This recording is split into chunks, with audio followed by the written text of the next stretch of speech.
Hi ladybugs, how's everybody doing? I am such an airhead. I had a box opening today. I filmed it, and then right before I came to do this video, I was cleaning out the old videos in my phone and I deleted it. I was like, oh my goodness.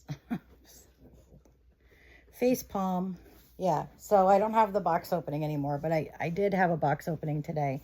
It was a gift from a friend of mine that I am so in love with. I will show her off in a second. Right now I'm just looking for something to put on her because I had her in a really cute outfit, but I want to change her so I can dress her on camera, and I need to put something on her. So let me just pick something out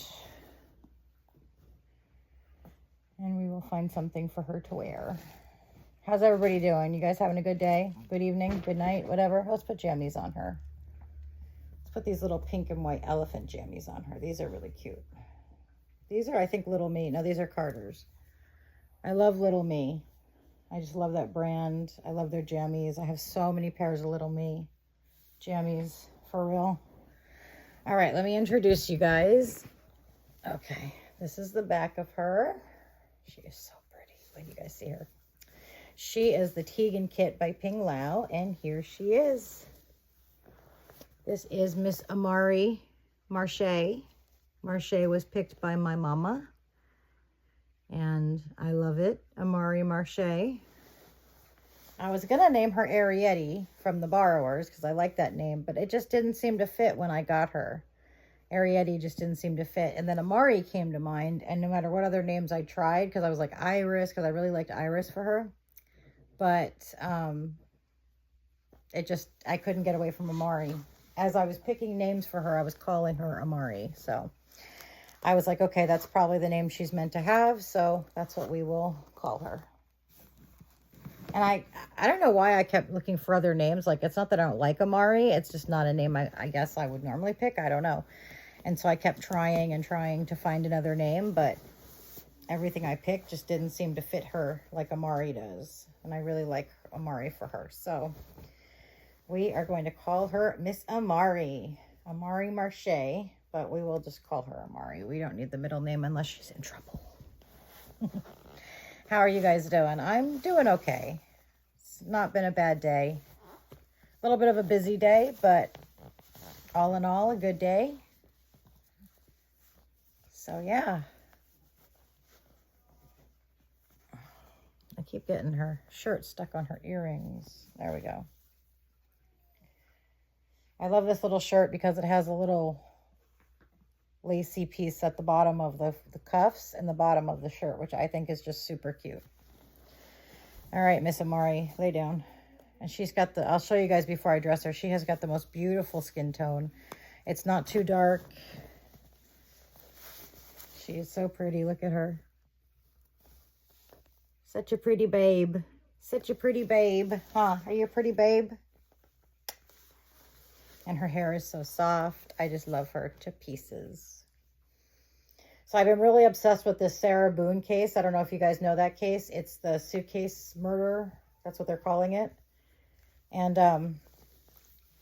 I've been watching. It happened, I think, last year. The actual crime happened in 2020, I think, or 2021. Anyway, it was a long time ago, like 4 or 5 years ago. But she was in jail for a really long time, like 4 years, because she kept, I don't know what she kept doing to the lawyers, but she kept losing lawyers, like, constantly. I think she went through like 9 lawyers or something. And then finally, the court told her they didn't have any other court-appointed attorneys, and she was going to have to represent herself, because she had basically chewed through so many attorneys. And again, I don't know exactly what she was doing. I just heard that she was being like really impossible and wanting to use defenses, like, I don't know if it was Sav Sit stuff or whatever, but wanting to use defenses that were not legal. So she kept losing lawyers, or like they wouldn't get back with her for months, which is kind of understandable. I don't blame her. If I was looking at a murder charge, I would want my lawyer to be in touch with me at least once a month. Like, I understand that. But a lot of times it's not uncommon for a lawyer to not have contact with a client for several months if the case has been delayed and delayed and delayed and there's nothing going on in the case. They would just be doing prep work and dealing with other clients. So while I understand the lawyer's point of view that during when there's nothing going on, that they probably wouldn't need to have contact with her, I also understand Sarah's point of view, which is that if you are facing a murder charge, you would probably want some pretty consistent communication with your attorney. But that's just not how it works, because these court appointed attorneys, they have lots and lots of clients. So when there's downtime in one case, they're working on another case. So like I said, I can understand both sides of it. I would also want some communication with my attorneys, like just to say, what's a status update or something like that, just because it's such a serious charge. And here's one thing that I heard in a case. I heard someone say, it wasn't this case, it was a different case. I want to say it was the Jesse Krzyzewski case, which I will talk about at some point if you guys want to hear about that. But one of the things that I think it was a prosecutor that said it is, this is the most important case to the people involved. So while it's probably not the most important case to the attorneys or the judge or the detectives, it is the most important case to the defendant, the family, the victim, and their loved ones. So I think that's a really true statement. And I think people forget that sometimes, that while the case may not be the most important case to everybody, it is the most important case to some people. Like when you're facing murder charges or something, real serious, that's going to be the most important case of your life, and no other cases are going to matter to you. You know what I mean? Even though that's unrealistic, because we know that lawyers have lots and lots of clients, it's still, it's the most important case to you, and it's always going to be the most important case to you, because it's the case that your life depends on, So I understand both sides of it. I understand why the attorney didn't get back to her for a few months, because nothing was going on in the case. But I also understand her point of view, that, she wanted to know what was going on and what they were thinking and what they were doing. And I get that. And I don't think it's necessarily unreasonable, although this person is a despicable human being. I don't think it's unreasonable for her to want that. It's unreasonable to continually ask for a new attorney simply because you're not getting the level of communication that you want. Because when push comes to shove and the case, is something's happening in the case, the lawyers are going to be on top of that. They're not just going to ignore it. So, I can understand both sides of that, but I think that's part of the reason that she was going through so many attorneys, is because they weren't communicating with her very often. And they weren't, again, this case was delayed for 5 years. So there was a lot of time in the case where nothing was happening, where, there wasn't any motions coming up or anything. It was just, dead time. So, the lawyers, I can understand why the lawyers would think I don't need to contact her during this dead time. But at the same time, like I said, I do understand her feeling of like, I want to know what's going on with this case. I want to know what's happening, kind of thing. And I get that. So, but I think it was unreasonable to like say, oh, I want a new attorney because this one's not contacting me enough. And so she did that over and over again. And I don't know if that was the only reason. There might have been other reasons. I think there was some defense strategy disputes between the defense attorneys and Sarah Boone. And so I definitely think that, she was being unreasonable in some way with the attorneys. But come on, it's not really asking that much that once a month you call for 10 minutes and have an update call with your client, especially if they're facing something like murder. That's really serious. So, again, I can understand both parties. But basically what happened was this woman called 911 because she, and here's Amari, because she came downstairs one morning and found her boyfriend, George Torres, in a suitcase, dead. And her story was that they were playing hide and seek the night before. And Angie and I have played hide and seek, but with our kids, we haven't played hide and seek by ourselves. That's a little bit strange, but not impossible. So basically, they actually thought it was an accident at first, but then they found on her phone a video that she was so drunk, she had forgotten she had taken the video. So she actually gave them permission to take her phone and handed them the evidence. But on this video, she was taunting him. She was like, oh, how does it feel? You know, and, you know, you better save your air. Like when he was calling out her name, you know, she was saying, you better save your air because you don't have much left and stuff like that. So it was pretty despicable. But what I find most despicable about this woman is that she was a terrible mother. Like she neglected her son. She would often be drunk when she was supposed to be with him, so she wouldn't like have her time with him. She was really nasty to her ex-husband. But then when she went to court, she basically, like, her whole defense, well, besides the fact that, of course, she was an abused woman. And I'm not saying she wasn't, but her whole defense was, I'm this, you know, wonderful mother, and I got good grades in high school, and this is a woman in her 40s, so who cares what she did in high school, right? And she's basically done nothing since. She had no job, you know, she was a drunk. This was not a good person. But it's the way that she uses her son that really got to me. It's like she didn't have time for him when she was on the outside. She was so bad at picking him up from school that when it was her time to have him, her ex-husband would call her like 30 times to ensure that she was going to pick him up. That's how irresponsible this woman was. But when she went to court, she made herself out to be mother of the year, and how people couldn't convict her because she was just a mother with a poor little baby. And it made me want to vomit. It was disgusting. I have no patience for people who, you know what, if you're a good parent and you spend all your time with your kid and you get arrested on something and you want to use your kid as leverage, no issues. You've earned it.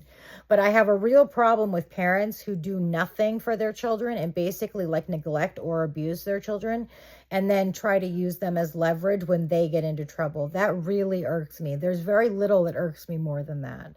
That really inflames me because I don't think you have the right to call yourself a mother when you behave that way. She always put the bottle above her son, and now she wanted the courts to put her son above the murder, and that just wasn't going to happen. But anyway, so basically what happened was I don't know how she got him into the suitcase. He was a little guy. He was like 103 pounds. He was a little tiny guy.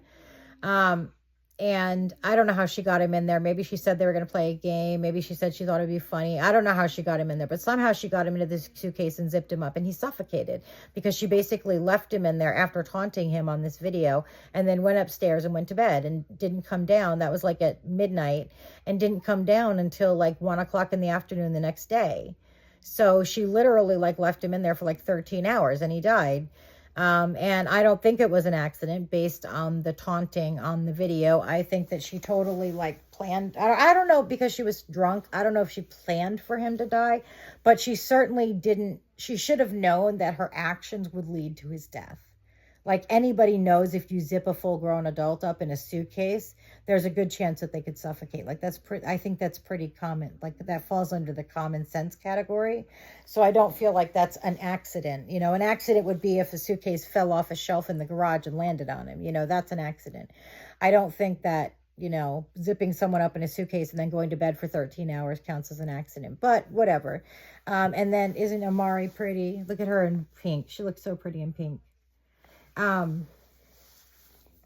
So naturally she was arrested, and the prosecutor offered her a deal for manslaughter, which would have given her like she would have had like 12 years, I think. And then with the 4 years or 5 years she'd already served in prison, she would have less than 8 years left. So that would have been like an awesome deal for her, but she refused to take it because she's a horrible, egotistical, narcissistic person who thinks that she's always right.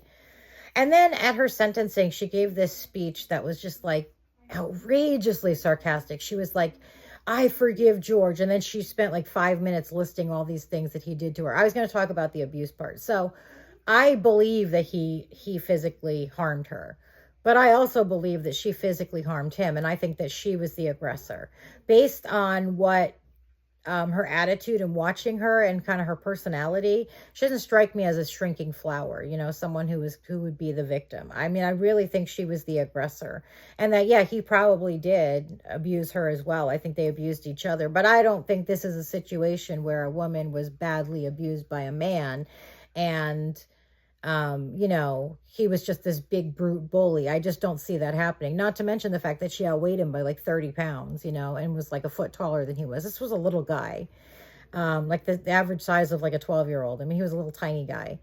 And And so I have no doubt that he probably put his hands on her, but she, I have no doubt either, put her hands on him as well.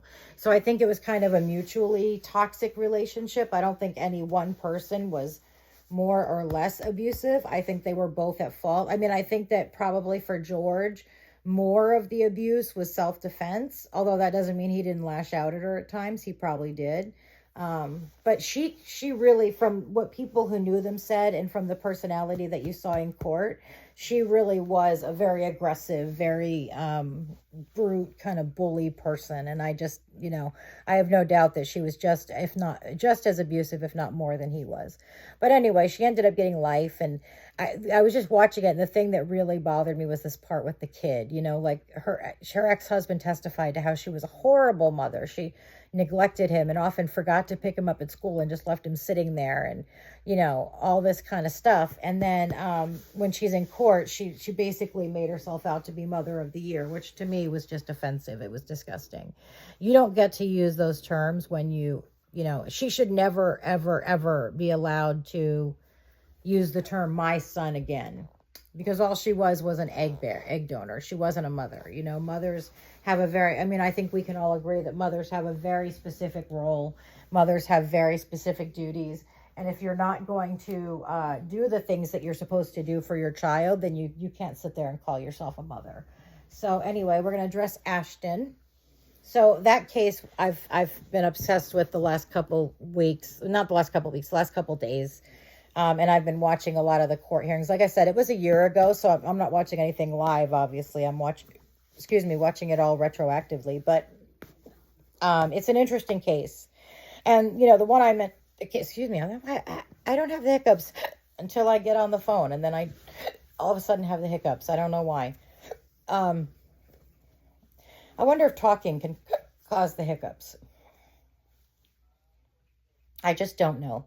Anyway, so the one I was talking about before, the Jesse Kerchevsky case, that one you guys might have heard of as the eye drop murder.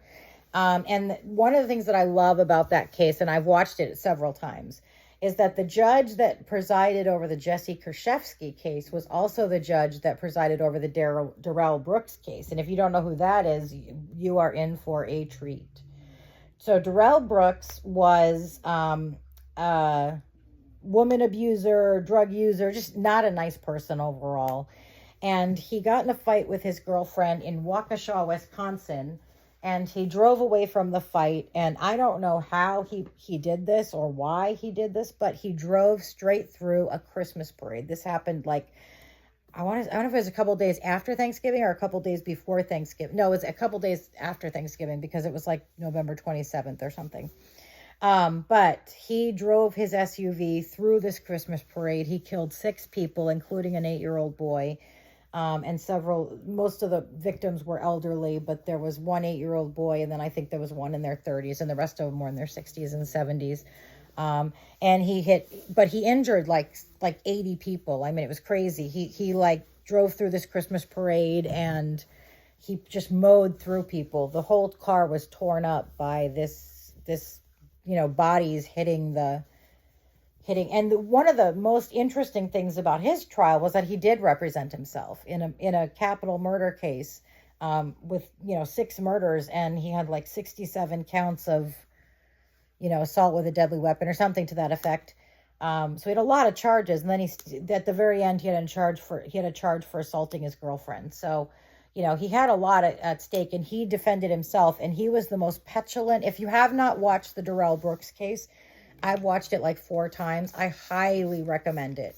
It is very interesting. This guy has no ability to control himself. He constantly interrupts the judge, to the point that they actually remove him to an adjoining courtroom. They kept an adjoining courtroom free so that they could remove him when he acted up. And he did. At one point, he builds a box fort with his boxes of evidence. And then he takes his shirt off at one point. I mean, it is a crazy trial. I think it was like almost 3 weeks long, but it is definitely worth a watch. His behavior in this trial is just insane. And the most interesting parts are the opening statements, the closing statements, his statement at sentencing, and then the judge's whole statement at sentencing. Judge Jennifer Darrow did the was the judge that presided over the case. And I really, really liked her. I thought she was a wonderful person until I got some more information about her. And I was kind of like, I don't know about that. But just like any other official, it seems like she's got her corrupt moments as well.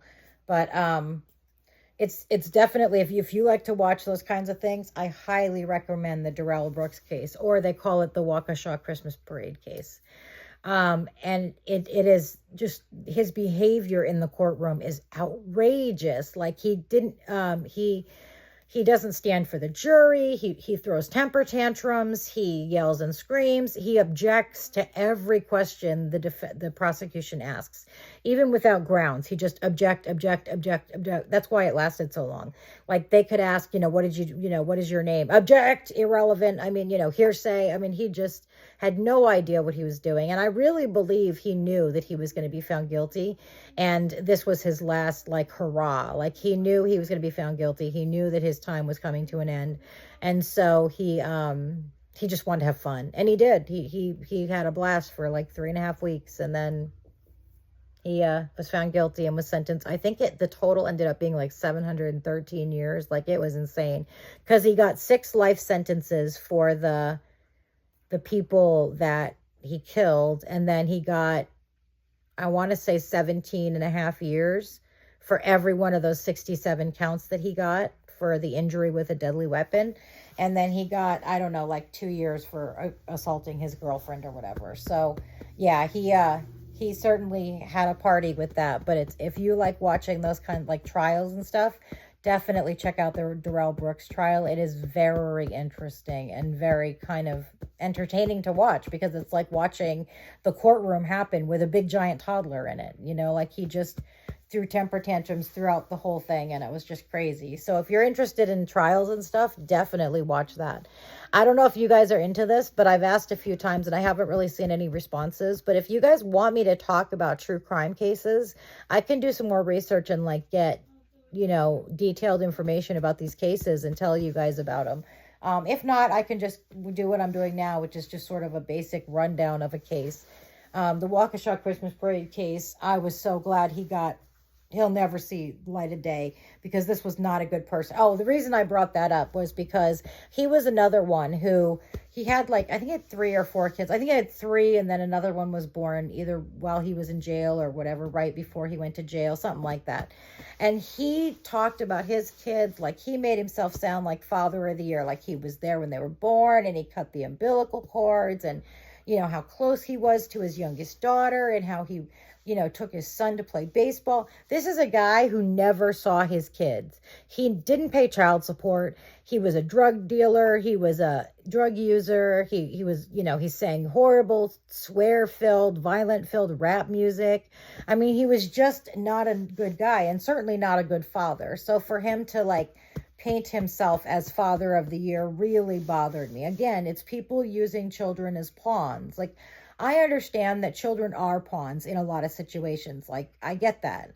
And if you're a good parent, then yeah, you have the right to use that as leverage in certain situations. But if you have absolutely nothing to do with your kids, you can't sit there and use them as pawns when you're in trouble. I think that's detestable. It's disgusting. It makes me want to vomit in my mouth.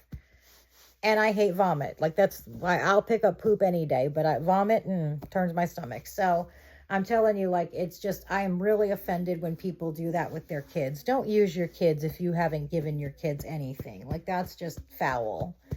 And it's most often the people that use their kids when they're in trouble are the ones who are bad parents, because good parents don't use their kids as leverage. They just don't.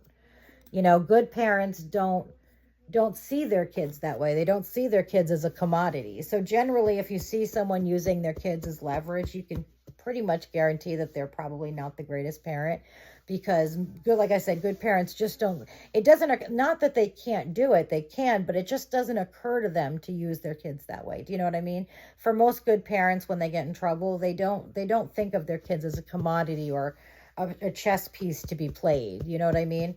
It's just not the way they think of their kids. So while they could use it as leverage, they most often don't, simply because they don't think about it. And I think that's a sign of a good parent. But regardless, If you haven't seen the Darrell Brooks case, I highly recommend it. It is a very interesting court case. What he did was horrific, and the outcome and the result of what he did was incredibly tragic and sad, and I felt so bad for all those people, but especially the family of that little 8-year-old boy, Jackson Sparks, the one who passed away. But the trial, so I'm not saying the crime is entertaining. The crime is nothing short of tragic. I mean, it is just heartbreaking. But the trial is very interesting. And I like one of the things that because Judge Doro did the Jesse Kerchevsky case, but she also did the Darrell Brooks case. And one of the things that she said in the trial, I thought in the sentencing phase, I thought was really, really true and interesting, was that she said, because he tried to use mental illness as a defense. And this guy, he definitely has a personality disorder, but he's not mentally ill, not in a legal sense. But she said, I've seen people with schizophrenia and people with severe mental illness, and it is heart-wrenching. And you know what? I completely agree with that. To see somebody so mentally ill that they can't function is heart-wrenching, because that it's no doing of their own. You know what I mean? They're a victim of circumstance, and they're not doing anything that's causing that. So it is I agree with her. It's incredibly heart-wrenching to see somebody that mentally ill. But it's also disgusting and not even heart-wrenching. It's just vile and disgusting to see somebody trying to use mental illness as an explanation for their behavior when they do something horrible. And one of the things the judge said to him in the sentencing was, sometimes evil people do evil things, and I think you are one of those such persons. And I could not agree with her more. This was an evil man who did an evil act and tried everything. From his defense changed every day. He went from the car wouldn't stop on its own to the accelerator got stuck to he was mentally ill to, people were jumping in front of his car. I mean, it's crazy. And he was just crazy out of line. But if you want to watch an interesting court case that'll keep you on the edge of your seat, watch the Darrell Brooks trial, because that one is really interesting. And funny, when he went to a hearing for another case that was in another state, I don't remember what the details, it was a much smaller case. I don't know if it was domestic violence or if it was drug related, but it was a much smaller case. But he had a lawyer for that one, and that was after his trial, so he must have learned his lesson. Sorry, I'm rubbing little man here because he has a little bit of an upset tummy, so I'm rubbing his back to make him feel better and patting him and just loving on him. But he looks pretty smiley for a guy with an upset tummy. Look at this face. Look at that face. I finally pulled out my Cody Bear kits that I have tucked away. I have like 4 of them, so I'm going to start painting them. I can't wait to get Ashton a twin. So yeah. But I highly recommend. And the Jesse Kerchevsky trial, there wasn't that much interesting about it. It was your typical trial. But if you like Judge Doro, watch her sentencing of Jesse Kerchevsky, because she is one of those people that goes through basically like the merits of the case and talks about all the evidence. So like you can literally like watch. It's like her sentencing is like 2 hours long. You can watch Judge Doro's sentencing, and you don't have to watch the trial, because you basically will get the gist of everything that happened in the trial from her sentencing.